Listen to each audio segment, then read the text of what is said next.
चलिए, मिथिलांचल का number 1 super speciality hospital Ramshila परिवार में आकर आपको कैसा लगा, क्या कहते हैं? देखिए, तो हम पहले से भी आते रहे। रामशिला परिवार इस इलाके में गरीबों को मदद करने का काम करती है और हॉस्पिटलिटी के क्षेत्र में इनका बड़ा नाम है। और हम जब भी आए हैं, मुझे लगता है कि 2-4-5 बार तो निश्चित आए हैं। और जब भी हम इस इलाके से गुजरे हैं तो डॉक्टर साहब का मोहब्बत हमें खींच के लाई है और गरीब गुरबों का काफ़ी मदद किया जाता है और अच्छी हॉस्पिटलिटी है। यही इनका नाम है रामशिला परिवार का। पहले मधुबनी की पावन धरती पे इसराइल मंसूरी साहब, आपका बहुत बहुत स्वागत है। धन्यवाद। जननायक कर्पूरी ठाकुर जी का 101वीं जयंती तेजस्वी यादव जी के द्वारा बड़ी फुलपड़ास में होने जा रहा है, क्या कहते हैं इसके बारे में? देखिए, भारत रत्न और बिहार के पूर्व मुख्यमंत्री जननायक आदरणीय कर्पूरी ठाकुर जी का 1वां जयंती समारोह उनके कर्म स्थली धरती फुलपरास श्री कृष्ण उच्च विद्यालय के प्रांगण में मनाया जा रहा है, जिसको माननीय प्रतिपक्ष के नेता आदरणीय श्री तेजस्वी प्रसाद यादव जी के द्वारा उद्घाटन किया जाएगा। और उसमें बिहार के तमाम जगहों के लोग उपस्थित हो रहे हैं। जैसा कि आपको हम बता दें कि राष्ट्रीय जनता दल कर्पूरी ठाकुर जी की जयंती प्रत्येक साल पटना में, चाहे बापू सभागार हो, चाहे कृष्ण मेमोरियल हॉल हो, इन सब जगहों पर मनाने का काम प्रत्येक साल करती रही है। लेकिन इस बार उनके कर्म स्थल को चुना गया है और एक संदेश देना चाहती है राष्ट्रीय जनता दल कि निश्चित तौर पर लोहिया हो, कर्पूरी जी हो, इसके आदर्शों को, इनके विचारों को अगर कोई आत्मसात करने का काम कर रहा है, उनके पद चिन्हों पर अगर कोई चल रहा है, तो वह राष्ट्रीय जनता दल चल रही है।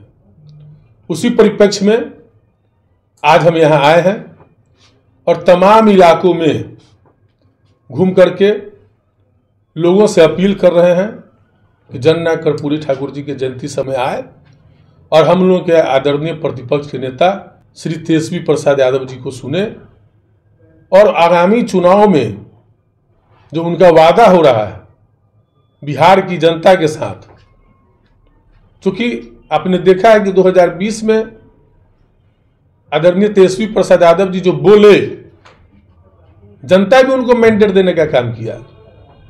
चोर दरवाजे से गलत सरकार बना ली गई, लेकिन एक महज संजोग था कि 17 महीने में जो उन्होंने काम किया और बिहार के छात्र बेरोजगारों को उन्होंने जो बोला था कि हम नौकरी देने का काम करेंगे, आप देख रहे हैं कि महज 17 महीने में 5.5 लाख नौकरी देने का काम किया उन्होंने। और आईटी पॉलिसी बनाने का काम किया, खेल पॉलिसी बनाने का काम किया, टूरिज्म पॉलिसी बनाने का काम किया, आर्थिक जाति आधारित आर्थिक जनगणना हुआ, आरक्षण का दायरा बढ़ाया गया, कर्पूरी जी के सपनों को साकार किया गया। लेकिन आज विडंबना है कि जो आरक्षण समाप्त करने वाले के लोग गोद में जाकर बैठ गए हैं, वैसे लोगों को आदरणीय कर्पूरी ठाकुर जयंती समारोह मनाने का कोई अधिकार नहीं है। जो लोग आरक्षण विरोधियों और संविधान विरोधी ताकतों के साथ जाकर के बैठ गए हैं, तो मेरा दावा है कि राष्ट्रीय जनता दल ही कर्पूरी के विचारों को आत्मसात करती है। जी, आपने कहा ऐसे दल को जो है जननायक कर्पूरी ठाकुर जी का जयंती मनाने का कोई उचित समय नहीं है, लेकिन उनका कहना है, जैसे कि जनसुराज पार्टी का कहना है, मिलर हाई स्कूल में जो प्रोग्राम कल 24 जनवरी को रखा गया है, ऐसा स्कूल जहां से लालू प्रसाद यादव ने अपनी शिक्षा ग्रहण की, ऐसी जगह जहां पे जदयू का पार्टी कार्यालय है, उनका कहना है कि हमने विचारधारा को आगे किया और हमारे देखा देखी राष्ट्रीय जनता दल, जदयू या बीजेपी इस काम को कर रही है। क्या कहते हैं इसके बारे में आप? देखिए, अभी तो नई पार्टी है और मेरा जब से राजनीतिक कैरियर है तब से हम लोग जननायक कर्पूरी ठाकुर जी की जयंती समारोह और पुण्यतिथि मनाते रहे हैं। मुझे लगता है कि उनको जानकारी की कमी है, इसलिए यह बात बोल गए। ये बात उनको नहीं बोलनी चाहिए। तो कर्पूरी ठाकुर जी को और लोहिया जी के और जयप्रकाश जी के विचारों पर ही हम लोग की पार्टी चलती है। उनको जानकारी की कमी है, इसलिए वो बोल गए। मिथिलांचल का number 1 super speciality hospital Ramshila परिवार में आकर आपको कैसा लगा, क्या कहते हैं? देखिए, तो हम पहले से भी आते रहे। रामशिला परिवार इस इलाके में गरीबों को मदद करने का काम करती है और हॉस्पिटलिटी के क्षेत्र में इनका बड़ा नाम है।